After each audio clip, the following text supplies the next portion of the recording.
Hello everyone, it's Matt Olsen with Boston Private Bank and Trust Company. Want to talk to you today about do's and don'ts for banking. Yes, there are some that are good to know, will save you a lot of dough, and so that's what we're here to talk about today.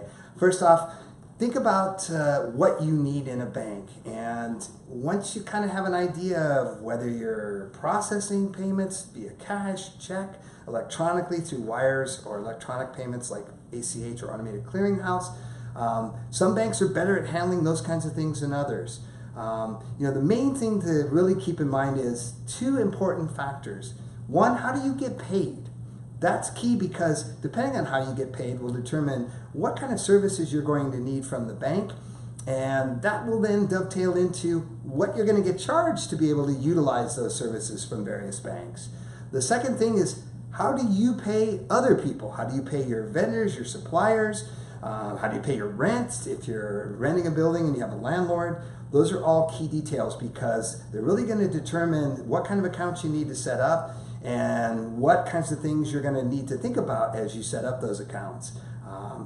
As far as getting paid, typically most people get paid these days via some kind of electronic payment. It might be wires, it might be ACH payments, where people pay you through credit cards or they pay you maybe through their ATM debit card. A lot of companies now use Square or other types of payments that connect up to a phone with an app. So you need a bank that can handle those kinds of payment processing capabilities. Most banks can, but then you have to figure out, are they charging to be able to do it? Because typically, most things related to a bank have some kind of charge related to them. So you want to keep in mind, are you being charged for every electronic payment? Usually it's a few pennies or so for everyone.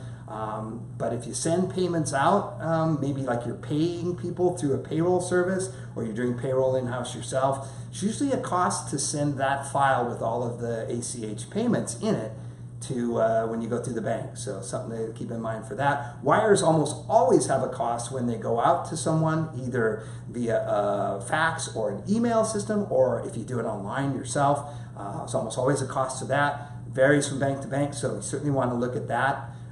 And keep in mind what those costs are. It's cheaper usually to do an ACH payment, but it takes a little bit longer for it to process through the Fed system, which is usually a couple days or so on each side of the payment. So that might be something to keep in mind. Certainly cheaper, but will take longer. Wires almost always process the day they're sent, and the minute they're received on the other end, they're available to be utilized, which is a good thing for the people you're paying.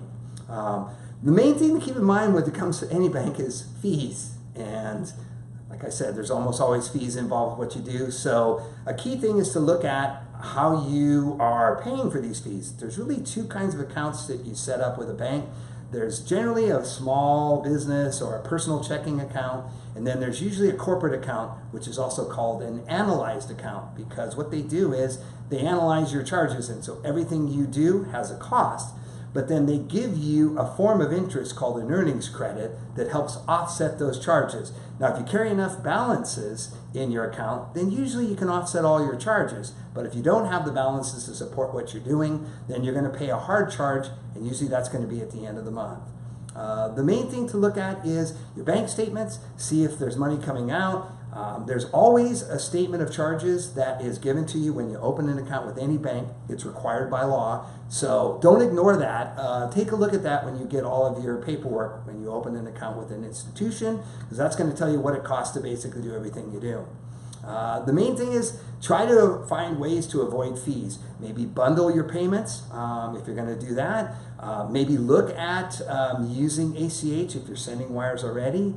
You may want to look at other ways to collect checks like remote deposit or mobile deposit, because usually there's a minimal cost to do that. Certainly will save you time if you're collecting checks and taking them into a bank, or using a courier to process payments. That will save you a bunch of money as well. I'm welcome to give you some other suggestions. If you reach out to me, happy to respond. Thanks for listening. This is Matt with Boston Private.